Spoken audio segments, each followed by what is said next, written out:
Bom, então vamos continuar aqui. Agora o que a gente vai ver, então,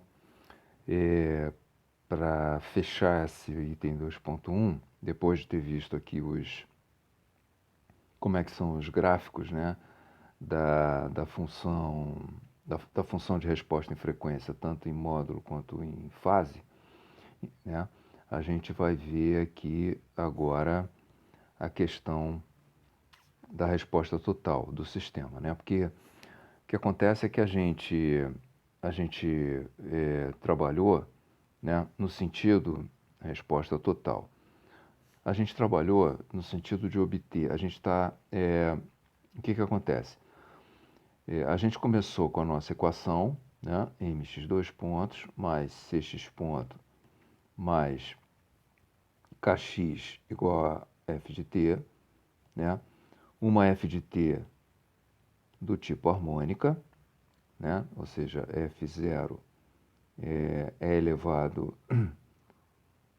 a i ômega t, ômega ft, né? Que resultaria, né, num x de t igual a x elevado a i ômega ft.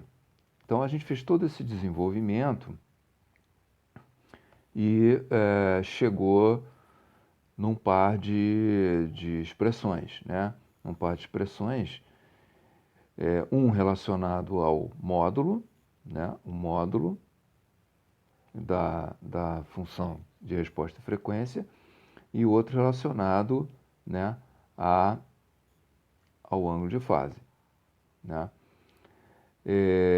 Então, isso aqui, essas duas expressões caracterizavam a resposta, né, a resposta em frequência do sistema, né? Na verdade, a função de resposta em frequência, FRF. Ok, então, o que acontece, né? A gente está interessado na realidade, o que a gente precisa na realidade, né? Então, isso tudo está aqui atrás. O que a gente precisa na realidade é escrever isso aqui, né? É escrever isso aqui, né? Que na verdade é a nossa x particular, né? Lembrando que a x particular é a resposta particular à força aplicada, certo? Então, como é que vai ficar então a nossa resposta? Então, a resposta total, né, como a gente viu antes, é x de t, né, x de t, que tem uma parcela homogênea, xh de t, que vem da parte da resposta livre, mais a resposta particular, né, a parcela particular, que é exatamente isso que a gente está vendo aqui, tá? E nós vimos que então é isso que está aqui, né? Isso que está aqui.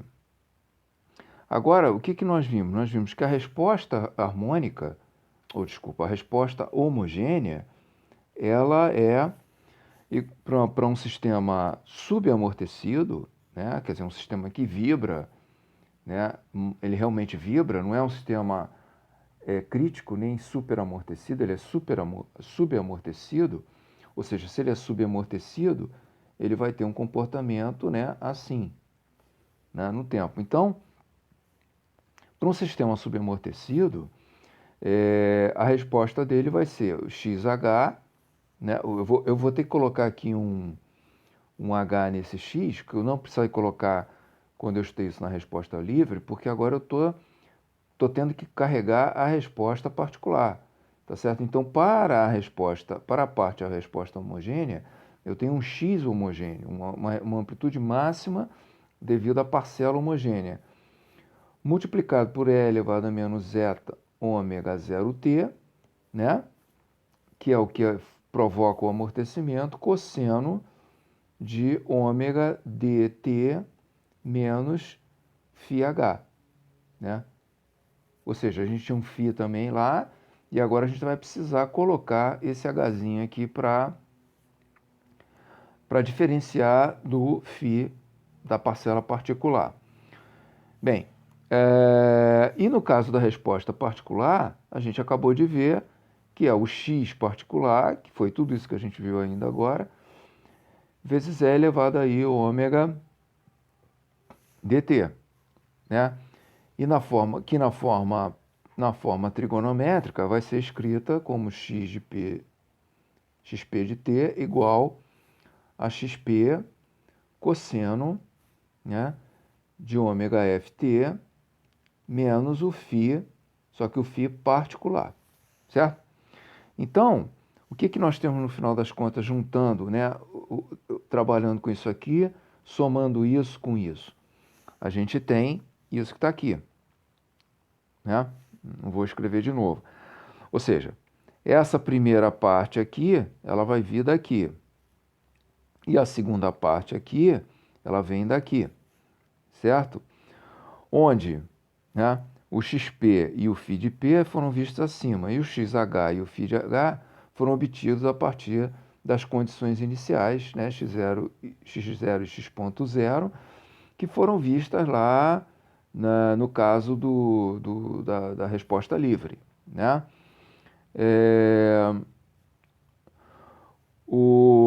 Para obter, quer dizer, para obter x de p, x de p, né, e φ de p, a gente acabou de ver como obter, né? O módulo faz a resposta particular. Agora, para obter o xh e o φh, né, eu preciso aplicar condições iniciais, certo? As condições iniciais, o que que acontece? Eu tenho, então, as condições iniciais é para t igual a zero, é o x para t igual a zero, né? Ou seja, é o x0, o x para t igual a zero, que é o x0, né? E o x ponto para t igual a zero, que é o x ponto zero, certo? X ponto zero. Então, o que que acontece? O meu x0, né? O meu x0 para a resposta completa vai ser o quê?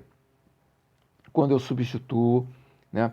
Vou reescrever aqui, ó, x de t igual a parte homogênea, xh e elevado a menos zeta ômega nt, certo? Cosseno de ômega dt menos φh, certo? Parcela particular mais xp cosseno de ômega f t menos φ p, ok? Então agora eu vou então fazer isso aqui, né? Eu vou fazer o levantamento disso aqui e disso aqui. Por quê? Porque eu preciso fazer o levantamento dessas duas coisas para eu obter o xh e o φh, né? Então, para x0, ou seja, para t igual a zero, aplicado nessa expressão aqui, eu vou ter aqui zero e eu vou ter aqui zero, né?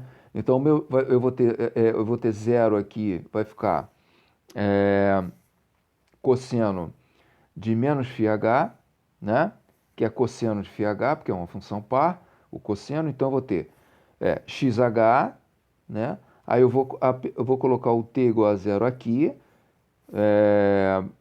Então, eu vou ter xh e elevado a zero dá 1, xh cosseno de menos φh, mas o cosseno é uma função par, então cosseno de menos φh é o cosseno de φh. Então, para eu não escrever de uma maneira mais arrumada aqui, eu vou botar φh direto. Mais xp, né, cosseno, vou ter zero aqui, né, zero aqui, menos de φp, mais φp. Então, cosseno de φp, tá? Então, esse é o x0, a expressão do x0.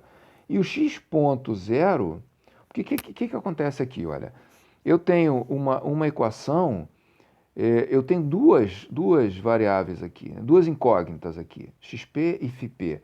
Então, eu preciso de duas equações, né? Eu tenho duas duas incógnitas, né? E eu preciso de duas equações, certo? Então, uma equação é essa que está aqui, essa aqui é a equação 1.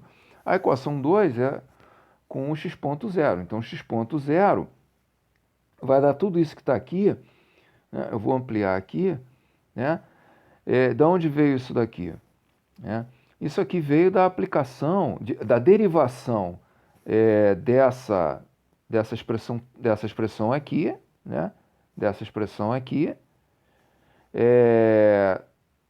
e após derivar, eu apliquei t igual a zero. Então, para eu não ter que derivar tudo isso, né, e me estender, pode checar isso aqui, mas a gente tem a expressão para x ponto zero, que é essa daqui. Então, x ponto zero tem aqui o xh, tem o φh, tem o xh, φh, né? Então, tem as duas incógnitas nessa segunda equação. Aí, então, o que a gente precisa? A gente tem, então, que trabalhar essas duas equações, né? A gente tem que trabalhar essas duas equações para xh e φh a partir de x0 e x ponto zero. E aí a gente chega nisso aqui, nessas duas expressões enormes aí, certo? Então, vocês veem que se o meu problema não tem condição inicial, se ele simplesmente é um problema forçado, com aplicação de força, eu não preciso de nada disso daqui. Por quê? Porque eu não tenho x0, né? Eu não tenho x0, eu não vou ter x0, eu não vou ter x ponto zero, né?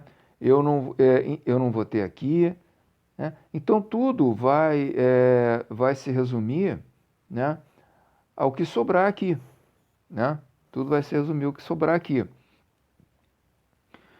E eu vou cair, né, novamente na equação particular, na solução particular. Aqui é a mesma coisa. Se eu não tenho x0, eu não tenho isso, eu não tenho isso, eu não tenho isso. Se eu não tenho condições iniciais, né, eu não tenho isso, né? E eu vou cair de novo na mesma situação. Então, se o problema tem condição inicial e mais aplicação de força, né, eu vou ter uma solução, né, que vai ficar complexa, né, que vai ficar grande, né? Porque aí o que eu vou fazer aqui? Eu vou pegar essas duas expressões aqui e vou substituir, né, na minha expressão geral, né? Então, a minha expressão geral aqui, o xh, né, onde é que isso aqui vai entrar? Vai entrar aqui, vai entrar aqui e vai entrar aqui, né? E o x de p, ele vai ser simplesmente o que veio lá de cima. Então, se o problema só tem aplicação de força, eu fico, né, o meu x de t, se só tem aplicação de força, né, ele não vai ter a parcela homogênea, ele vai ter só a parcela particular, né? Se ele tem condições iniciais, então ele também vai ter a parcela homogênea, que vai ser calculada a partir disso aqui, né? Bom,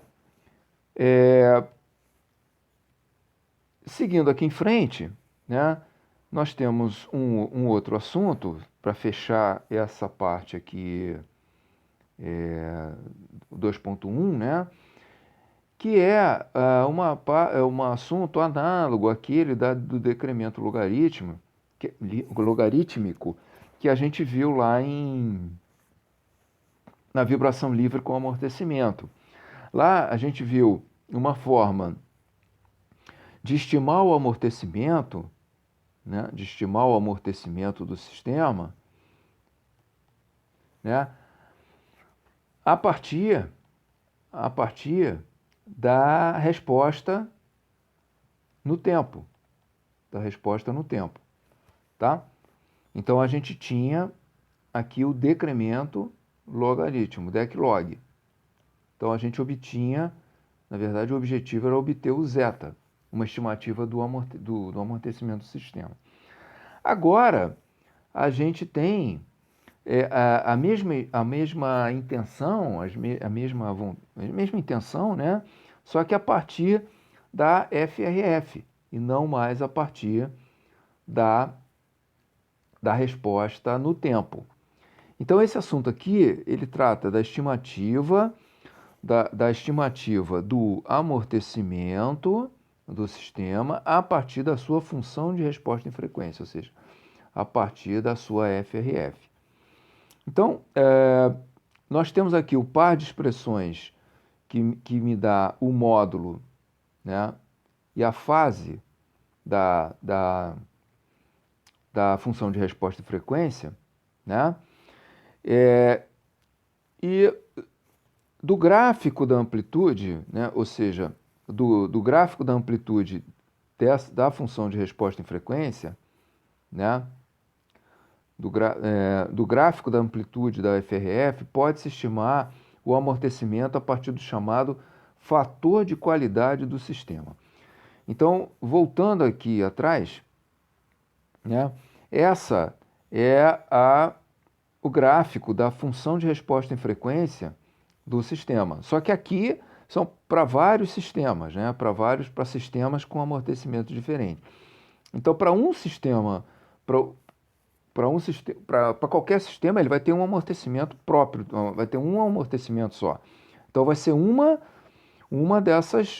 dessas curvas aqui, tá certo? Então, a partir dessas curvas, e não mais da resposta no tempo, é que eu vou obter uma estimativa do amortecimento. Então, ao invés de ser uma resposta no tempo, eu vou obter, a partir da função de resposta em frequência, né, eu vou obter, então, uma estimativa do amortecimento. E como é que isso é feito? Eu preciso de uma expressão para isso, né? Então, qual é o raciocínio aqui? Primeiro, define-se o que se chama fator de qualidade, né? Fator de qualidade e largura de banda. Fator de qualidade e largura de banda. Então, o que acontece aqui? O que é o fator de qualidade e a largura de banda? Porque a gente tem que definir esses dois caras para a gente poder escrever o zeta, né, o fator de amortecimento, como uma função do fator de qualidade e da largura de banda, tá? O fator de qualidade, ele é representado pela letra Q, de qualidade, quality, né, em inglês. E a largura de banda por um delta ômega, que é o bandwidth, né, que é a largura de banda seria, no gráfico de frequência, da função de resposta e frequência, seria isso aqui, né, um delta de frequência aqui, tá? Então, a gente primeiro tem que definir o que é o fator de qualidade e o que é a largura de banda. Então, a gente começa assim: para valores muito, muito baixos de zeta, temos na expressão da amplitude da FRF, então a gente tem aqui a expressão da amplitude, né, do módulo. Para R igual a 1, ou seja, o que acontece? Em torno da ressonância é onde ocorre a maior amplitude, né? A maior resposta, né? Em torno da ressonância, em torno de R igual a 1, né? Ou seja, R igual a ômega F sobre ômega N, né? Então, em torno de R aproximadamente igual a 1 é que a gente vai observar. Então, o que acontece? Quando R é igual a aproximadamente igual a 1, ou seja, perto da ressonância, como é que fica isso daqui? Então, a gente vai colocar aqui um R aproximadamente igual a 1, e aqui também, né? Aproximadamente igual a 1. Então, aqui, o que vai acontecer? Vai ficar 1 menos 1, vai ficar 0, né? E aqui vai ficar 2 zeta vezes 1 ao quadrado, vai ficar 2 zeta ao quadrado, né? Só que é raiz quadrada, então vai ficar 2 zeta. Então, x sobre d0 máximo, né, onde o r se aproxima de 1, R se aproxima de 1, na verdade aqui é o ômega F sobre o ômega N, né? Que é o R, esses gráficos, esse gráfico é normalizado. Então, nesse ponto aqui, a nossa FRF, o módulo da nossa FRF, ele se aproxima de 1 sobre 2 zeta, tá? Ele se aproxima de 1 sobre 2 zeta. Então, se eu tenho essa curva aqui, né, eu posso, então, ao medir isso aqui, que é o x sobre delta zero, né, se eu tenho esse valor aqui, se eu levanto essa curva experimentalmente, eu tenho esse valor, né, o meu zeta, né, ele vai ser igual a 1 dividido por x sobre delta zero, máximo. Né? Então, eu tenho uma aproximação do meu amortecimento. Mas o que acontece? Essa razão de amplitudes, essa razão de amplitudes na ressonância, próximo da ressonância, o 1 sobre 2 zeta, ele chama-se fator de qualidade. Fator de qualidade do sistema. Né? Então, fator de qualidade do sistema, letra Q. Né? Ou seja, x sobre delta zero, que é o módulo da FRF próximo da ressonância, ou seja, é o valor máximo da FRF, ele é aproximadamente a 1 sobre 2 zeta, e esse 1 sobre 2 zeta recebe a letra Q. É apelidado de Q?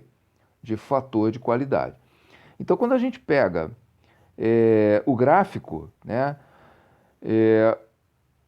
o que acontece aqui? Né? Então, nós temos aqui, observando o gráfico, temos que, para aqueles valores de R indicados por R1 e R2, eu já vou ampliar aqui para a gente ver, onde o valor de Q é reduzido para Q sobre raiz de 2, estes recebem o nome de pontos de meia potência. Então, vamos primeiro ver aqui que pontos são esses, né? Então, a gente tem aqui, ó, a gente tem aqui o Q, né? O Q, 1 sobre 2 zeta, que é o valor máximo, próximo da ressonância, próximo da razão 1, das frequências. E a gente então pega nessa curva, a gente vai descendo aqui, vai descendo por aqui, até a gente bater nesse ponto aqui, nesse patamar aqui, onde o Q, onde esse valor aqui é igual a Q sobre raiz de 2, certo? Q sobre raiz de 2. Né? Lembrando que raiz de 2 é igual a 1,4 alguma coisa, né? Então, quando eu pego o Q máximo, né, divido por 1,4, eu vou ter um valor menor que Q. Então, quando eu caio nesse nível aqui, eu desço aqui, né? Desço aqui, e eu chego em R1 e R2. Esse R1 e esse R2. R1 e R2, na verdade, são... poderia estar até em minúsculo aqui, né? R1 e R2. Já que esse gráfico aqui é o gráfico R, né? O eixo aqui é o eixo R, que é a razão das frequências. A gente usa a letra minúscula. Mas aqui está com letra maiúscula. Quando eu caio aqui, eu encontro duas razões de frequência, né, associadas ao mesmo valor, Q sobre raiz de 2. Essas frequências, elas são chamadas, né, como está aqui, ó, na verdade, esse ponto aqui é o chamado ponto de meia potência. E essas são as frequências, né, essas aqui são chamadas das frequências de meia potência. Agora, o que é meia potência? Q sobre raiz de 2, tá? É chamado de ponto de meia potência. Meia potência, tá? Por que ponto de meia potência? Pelo seguinte, o que acontece? Energia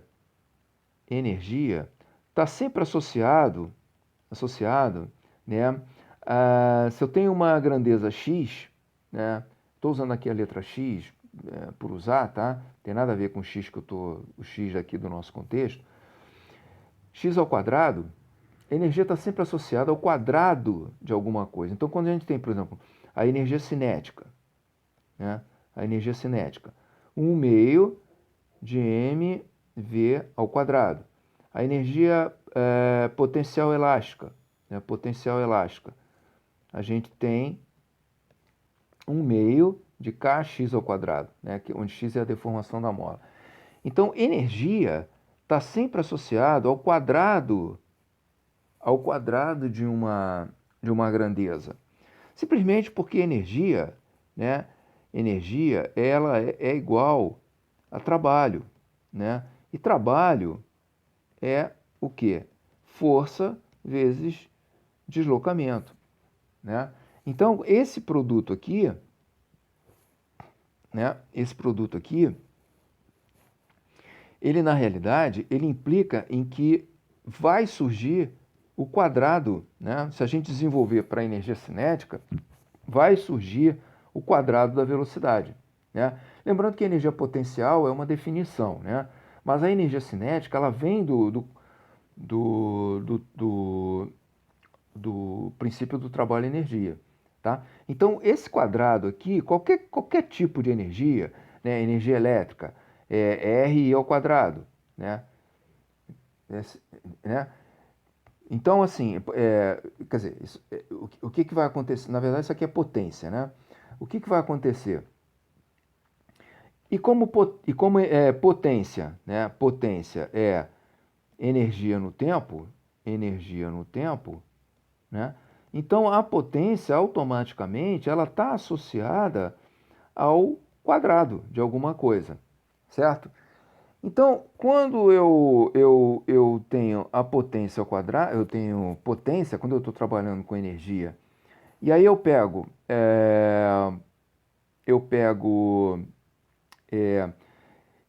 aqui no caso, né, se eu estou chamando, se eu estou com Q, né, e eu quero me referenciar à energia, né, a energia do sistema, né? Porque o Q ele está associado, ele tá associado ao x sobre delta zero máximo, né? O x sobre delta zero máximo. Então, se eu tenho isso aqui ao quadrado, é como se eu tivesse a energia máxima do sistema, certo? De uma certa forma, eu estou ligado à energia do sistema. Então, seria, se eu boto isso aqui ao quadrado, que também fica ao quadrado, né? Então, o que é o quadrado, o fator de qualidade ao quadrado, ele está associado à energia presente no sistema, a energia máxima presente no sistema, certo? Agora, se eu dividir isso aqui por 2, a energia e, consequentemente, a potência, né? Então, se eu dividir isso aqui por 2, né, o que vai acontecer? E tirar a raiz quadrada, eu vou ter Q sobre raiz de 2, certo? Então, a meia potência é onde a meia potência aqui raiz de 2, por quê?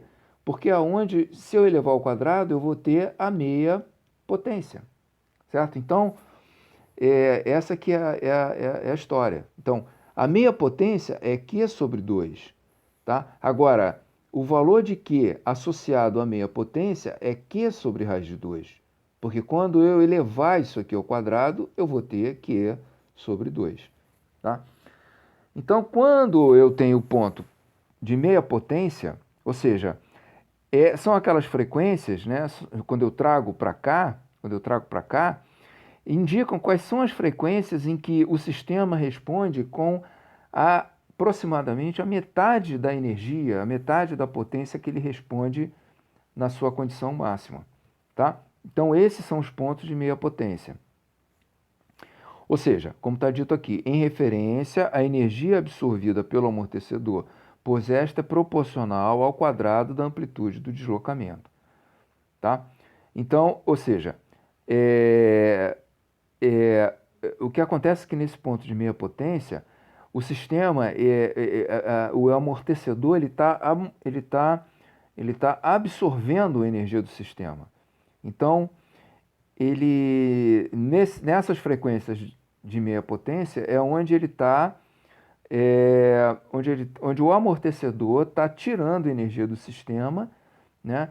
E de maneira a manter, onde são as frequências em que o sistema vibra, se o sistema for colocado para vibrar, em que o amortecedor ele consome a metade da potência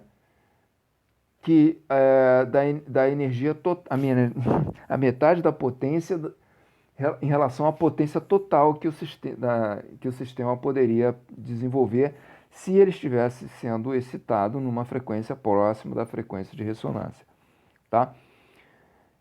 É um conceito meio confuso, mas ele é um conceito necessário para a gente entender como se extrair, né, essa questão do amortecimento a partir desses conceitos de fator de qualidade e largura de banda. Bom, agora vamos à largura de banda. Então, o que é a largura de banda? A largura de banda é exatamente a distância entre essas duas frequências, né? Então, a largura de banda é exatamente essa distância aqui, né? Essa distância aqui, né? Então, a largura de banda, ou seja, a diferença entre essas duas frequências chama-se delta ômega, que é a largura de banda. A partir do desenvolvimento apresentado na página 277 do livro, temos que, então, a gente precisa fazer um desenvolvimento precisa ser feito para se chegar nessa relação aqui. Ou seja, até então, a gente teve que Q, né, Q é igual a 1 sobre 2 zeta, né? E a gente teve a definição do ponto de média potência, Q sobre raiz de 2. Agora, aonde eu estou querendo chegar aqui? No final das contas, aqui. Ou seja, eu quero obter um zeta, uma expressão para o zeta, em função da largura de banda, que é a distância entre os dois pontos de meia potência, e a frequência natural do sistema. Sem ter que ler, né, sem ter que vir aqui no gráfico de FRF e ler essa altura aqui. Eu simplesmente pego aqui a meia potência e eu pego a meia potência, né, porque eu sei qual é a frequência da ressonância, eu pego aqui onde cai a metade, né, e vejo qual é essa distância aqui, que é o delta ômega. Pego a frequência natural do sistema, faço a conta e tenho uma estimativa para o zeta. Mas para eu chegar nessa expressão aqui, né, a gente vai lá na página 277 e vê o desenvolvimento que é feito para se chegar primeiro aqui, ou seja, a largura de banda ela é aproximadamente igual a 2 zeta ômega n, né? Então, 2 zeta é igual a largura de banda sobre ômega n, zeta é igual a largura de banda sobre 2 ômega n, e assim como Q é igual a 1 sobre 2 zeta. Então, temos que Q é 1 sobre 2 zeta, né? Que é igual a ômega n sobre delta ômega. De modo que zeta é igual a delta ômega sobre 2 ômega n. Então, assim, daqui direto, né, a gente já tem o zeta, a gente já tem isso daqui. Mas o que está sendo mostrado aqui é que o fator de qualidade está ligado à largura de banda por aqui. Certo? Por quê? Porque o zeta foi obtido aqui. A partir do desenvolvimento feito aqui, obtém-se a expressão do zeta em função da largura de banda. Mas o zeta está relacionado ao Q pela expressão anterior, que a gente viu. Então, se zeta está relacionado ao Q pela expressão anterior e o zeta está relacionado à largura de banda por essa expressão, né, então o Q ele é igual a ômega n sobre delta ômega, tá? Então, isso quer dizer o seguinte, quanto menor o delta ômega, ou seja, quanto mais estreitinha essa faixa aqui, né, quanto menor isso daqui, maior é o fator de qualidade, tá? Considerando isso aqui fixo, né, uma frequência natural. Esse jargão, essa coisa, esse fator de qualidade, ele é um conceito que para a mecânica ele não é tão importante, ele não é tão relevante quanto para a eletrônica, né? Por quê? Porque o que, que acontece? Tudo isso que a gente está vendo aqui para a mecânica, obviamente que se aplica à eletricidade, se aplica à eletrônica, né? E por que especificamente eu estou falando da eletrônica? Porque é, quando você tem um circuito elétrico lá, uma placa, né, de circuito elétrico, você vai ter corrente circulando lá e você vai ter tensão aplicada, né, V. Então você vai ter a corrente circulando. É, então a tensão, se a tensão ela é uma tensão AC, uma tensão alternada, ou seja, uma tensão senoidal, cossenoidal, a corrente também vai ser AC, ela também vai ser senoidal, cossenoidal. Então a gente tem a mesma relação, tensão-corrente, é a mesma relação que a gente tem de força e deslocamento.